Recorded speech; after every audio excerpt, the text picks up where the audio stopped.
Hey guys, today we're making really cute and easy Easter cookies. They're bird's nests with a sugar cookie base, toasted coconut on top, and little chocolate eggs in the middle. It's gonna be really easy and delicious. Let's get started.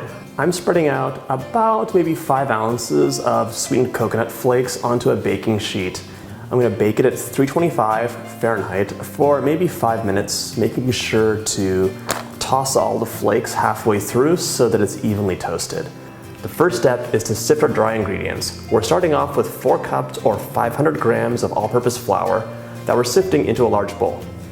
3/4 of a teaspoon of salt, 1/2 cup or 60 grams of cornstarch. Sift our dry ingredients. Cornstarch is the secret ingredient to no spread sugar cookies. So if you don't want your sugar cookies to melt all over the place, add some cornstarch. Give them a whisk and we'll set aside. Now it's time for our butter. We're gonna cream the butter and sugar together in a mixing bowl using a paddle attachment. 2 sticks or 230 grams of unsalted butter at room temperature, 1 cup or about 240 grams of granulated sugar. Cream it together. I'm gonna scrape the bottom of the bowl and then add my eggs. 2 eggs. Just let that mix for a few moments. All right, that looks great. Now we're gonna add our dry ingredients in. Most important thing is just try not to make a mess. Now we're gonna mix on low with the paddle attachment until it's just combined, and this will be kind of a crummy mixture. It's not gonna be really gooey. But once we chill it in the fridge, it'll come together and be beautiful for cutouts. While it's running, drizzle in 1 teaspoon of vanilla extract. So as you can see, this mixture really sticks together. It's not like your normal cookie dough. It's almost plasticky, which is why it'll hold its shape together. That's what the cornstarch does. I'm gonna plop this onto some parchment paper. I'm just going to press it out a little bit and roll it out between 2 pieces of parchment paper. I rolled this out to a little bit less than 1/2 inch. It's gonna go into the fridge now to chill, and once it's firm, I'm going to take it out and cut my circles.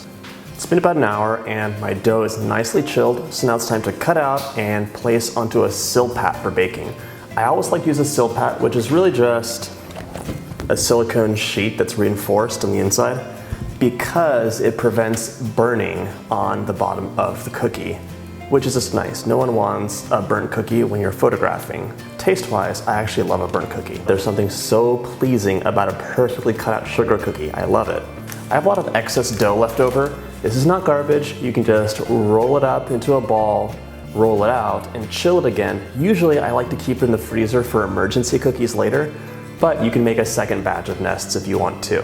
After these bake, you have to let them cool on the mat for maybe like 5 minutes or so until they're a bit more set. Then you can transfer to a wire rack to cool completely and get decorated. 375 for about 12 minutes. I think these eggs are gonna be way cuter with little speckles, kind of like a robin's egg.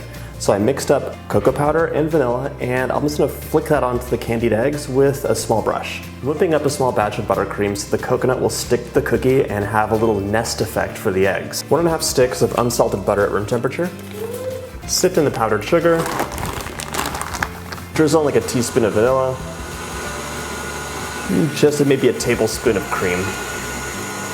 Transfer your buttercream to a piping bag and snip the tip off. We're just gonna be roughly piping, so there's no need for precision.